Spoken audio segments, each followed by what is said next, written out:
छिपाने की सियासत की यात्रा होती है। कोई भी ऐसा नेता जो यह नहीं कह सकता हो कि उन्होंने कभी लाठी खाया हो, कभी संघर्ष किया हो, किसी गरीब की मदद की हो, चुनावी साल के पहले उनका कोई बिहार के संदर्भ में कोई मतलब हो ना।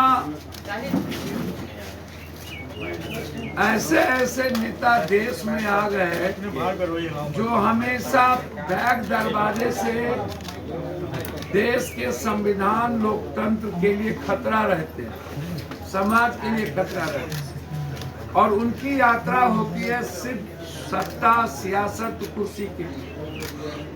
उनकी यात्रा गरीबों के लिए नहीं होती, किसानों के लिए नहीं होती। तो बिहार में जो लोग, चाहे सत्ता वाले लोग हों, चाहे विपक्ष हो, चाहे कोई और हो, उनकी यात्रा जो है बिल्कुल इस बिहार के 14 करोड़ जनता के भावनाओं के खिलाफ, उसकी आजादी के खिलाफ, लोकतंत्र, बिहार की संवैधानिक और लोकतांत्रिक मूल्यों के खिलाफ। उनकी, इन लोगों की यात्रा सिर्फ सत्ता के लिए केंद्रित है। 29 तारीख से जो हमारी यात्रा निकलेगी, देखिए उसमें दो बात, एक ही बात है। आज मुद्दे तो अनेक हैं,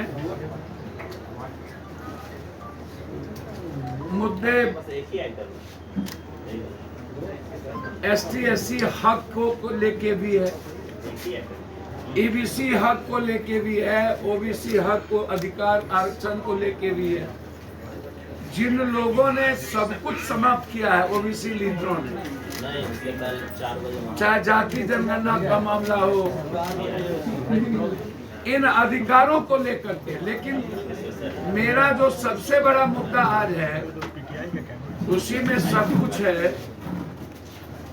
मैं इस देश में चाहता हूं कि कोई भी देश के लोग उठे तो मंदिर में शिव का, कृष्ण का, राम की स्तुति सुने, गुरुद्वारे से गुरबानी सुने, चर्च से जीसस की वो प्रेयर प्रार्थना सुने, लेकिन मस्जिद से भी अजान सुने। लगातार आम आदमी की आजादी पर हमला से होते होते जिस तरीके से लगातार इस हिंदुस्तान में 20 सालों के अंदर, 10 सालों के अंदर मुसलमान आएगा, मदरसा में क्या पढ़ेगा, दलित की पढ़ाई होगी कि नहीं, जो पढ़ेंगे वो इनसे पूछेंगे मदरसा की पढ़ाई में क्या होगी, जिएंगे कैसे, खाएंगे क्या, घर बनाएंगे तो इनसे पूछेंगे, और अब मरने के बाद कब्रिस्तान में जाएंगे तो टैक्स अदानी अंबानी को देंगे, इनसे पूछेंगे। तो क्या आप जीते जी तो मारते रहे जेल में? अभी दिल्ली हाईकोर्ट ने दिल्ली के 4 दंगे में जिनका नाम इन्वॉल्व किया था, उन चारों को बरी कर दिया। तो आप तो धर्मों पर की जो स्वतंत्रता है, किसी भी धर्म, उसकी आजादी पर जो हमला है, हम उसके खिलाफ, चाहे सिखिज्म हो, चाहे ईसाईयत हो, चाहे इस्लामिक, हम उसके खिलाफ। आप विकास का काम करिए, हम साथ देंगे। बिहार के युवाओं को आप नौकरी दीजिए, खड़े रहे। अग्निवीर खत्म करिए, खड़े रहे। किसानों के अधिकार की बात करिए, खड़े रहे। हम सरकार के विरोधी नहीं है, लेकिन आप किसी भी धर्मों की आजादी की को छीनेंगे तो हम उसके खिलाफ एकदम रहे। इसीलिए हमने वक्फ कब्रिस्तान अधिकार यात्रा की शुरुआत 29 तारीख से हम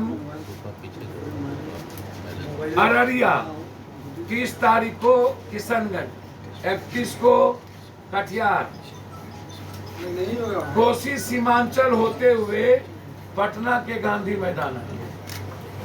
हम वक्फ की कमेटी के सारे मेंबर से हम बात कर रहे हैं। इमारत शरिया से लेकर इस्लामिक जितने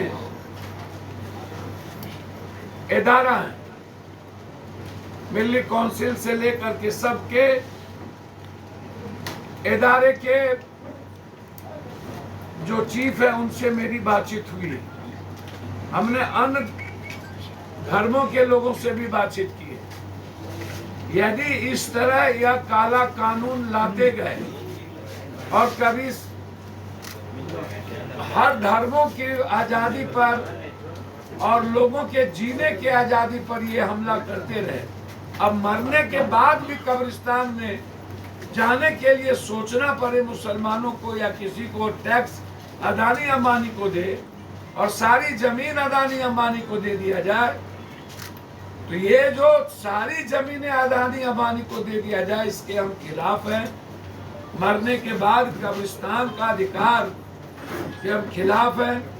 वक्फ जो बिल्कुल रिलीजन से जुड़ा मामला है, जो मुसलमान से जुड़ा मामला नहीं है, उसके जीने से जुड़ा मामला है, या इस पर जो इन्होंने डिफाइन किया है यह काला कानून है। मेरे जीते जी, पप्पू यादव के जीते जी किसी धर्मों की आजादी पर, उनके अधिकार पर हमला हम नहीं होने देंगे और हम इसकी लड़ाई सीमांचल कोसी होते हुए हम पटना के गांधी मैदान आएंगे और सदन में यदि इस काला कानून को लाया गया तो हम उसकी पूरी जोर विरोध करेंगे। जरूरत होगी तो उस कानून के खिलाफ आर पार की लड़ाई लेंगे, लेकिन मेरे जीते जी किसी भी कीमत पर वक्फ, कब्रिस्तान या किसी भी धर्म की आजादी पर कानून ला करके उसकी आजादी छीना जाए, ये नहीं होना। धन्यवाद।